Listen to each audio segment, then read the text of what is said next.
Assalamualaikum warahmatullahi wabarakatuh. Jumpa lagi sahabat TV, sahabat aku TV dimanapun kalian berada. Senang sekali berjumpa dengan kalian. Kembali ketemu dengan channel yang super keren, super aktual, terupdate, memberikan pelayanan yang paripurna kepada Anda yang haus akan berita dan info terkini yang terjadi di Indonesia dan seluruh penjuru dunia.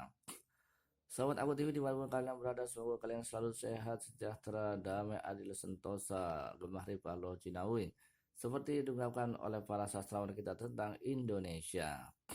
Sobat aku TV dimanapun kalian berada, semoga kalian selalu diberikan keberkahan rezeki, kesehatan, ketampanan, kecantikan, dan juga jangan lupa sholat lima waktu, karena sholat lima waktu adalah bekal hidupmu dunia dan akhiratmu. Jangan lupa pula bahagiakan orang tuamu, karena orang tua adalah tiket menuju surgamu. Baik, saudara sahabat semua di seantero penjuru dunia, kita akan kupas berita teraktual, terkini, dan terakurat dari republika.co.id. Pantauan kami dari udara menggunakan headline MK dan soal presiden bisa jadi cawapres. Ini membagongkan ya, ini sangat membagongkan karena ternyata MK sudah memberikan peluang kepada Presiden Jokowi. Setelah nanti 2024 lengser, maka akan disodorkan untuk menjadi cawapres. Ini jadi aneh, MK menjadi sponsornya Jokowi. Padahal MK adalah lembaga tinggi negara yang berhak atas konstitusi, mengejawantahkan konstitusi, rakyat mencari keadilan dalam konstitusi. Tetapi sayang MK seakan-akan sudah menjadi sponsor dan juru bicara dari seorang Jokowi. Ini kenapa? Apakah hubungannya ada Pak Usman ini yang jadi iparnya Jokowi?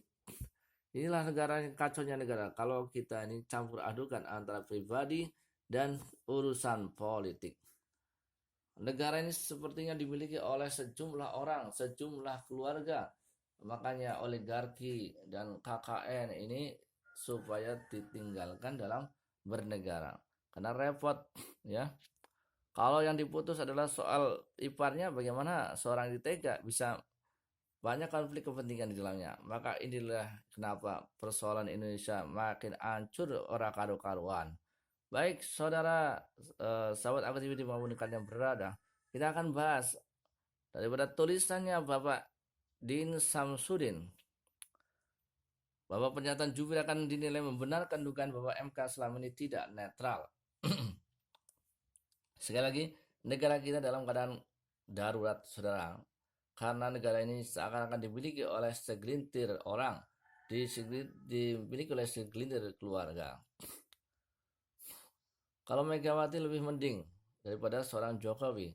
Coba lihat Gibran anaknya jadi wali kota Solo. Bobby mantunya yang nggak ada latar belakang politik malah jadi wali kota Medan.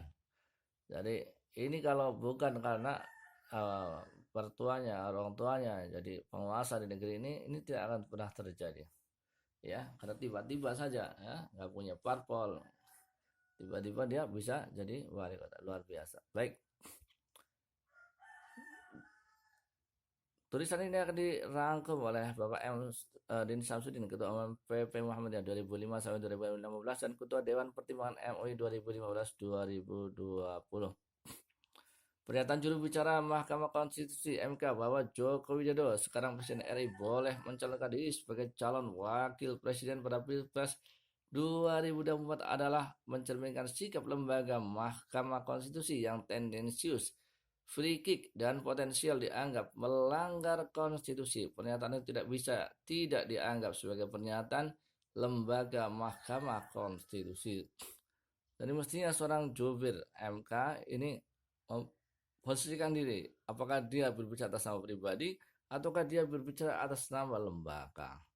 Jadi jangan sampai negara ini diolah seperti kita ini seorang penjual dan seorang pembeli. Dari mekanisme pasar akhirnya. Kita seperti ada di pasar tradisional. Seorang jubir biasanya mewakili lembaga dan tidak akan berani mengeluarkan pernyataan kecuali atas restu bahkan perintah pimpinan MK. Kalau MK membantah, maka harus ada sanksi tegas berupa pencopotan sang jubir yang telah melakukan pelanggaran, tidak hanya offside tapi free kick.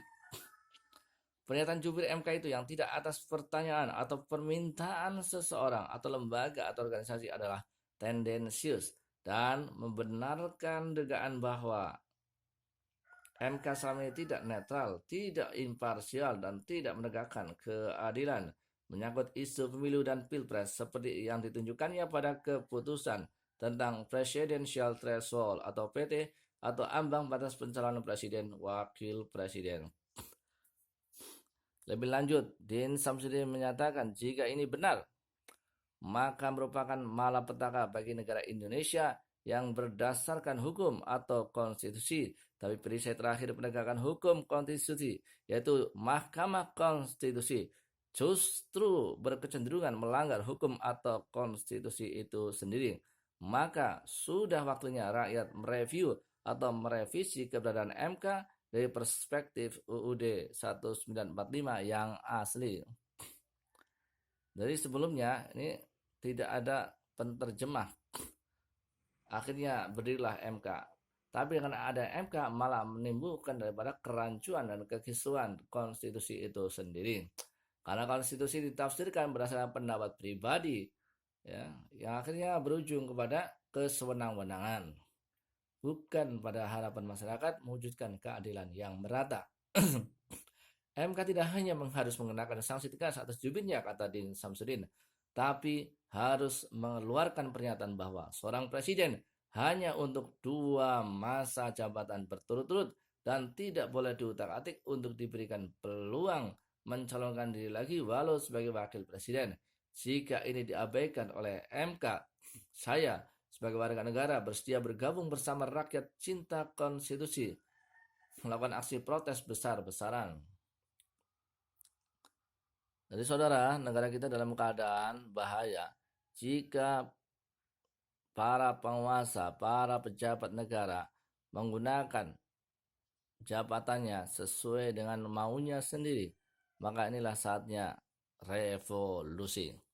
Baik, inilah sepenggal tulisan daripada Pak Din Samsudin yang mereview, mengkritisi bagaimana peran MK terhadap kedaulatan negara, khususnya penegakan hukum dan penegakan konstitusi oleh lembaga negara. Jaga terus Indonesia, jangan sampai Indonesia dikuasai oleh oligarki dan orang-orang tertentu yang hanya mementingkan kepentingan diri dan keluarga serta kroni-kroninya. Baik, terima kasih atas dukungan Anda. Jangan lupa like, subscribe, komen, dan share sebanyak-banyaknya. Terima kasih. Assalamualaikum warahmatullahi wabarakatuh.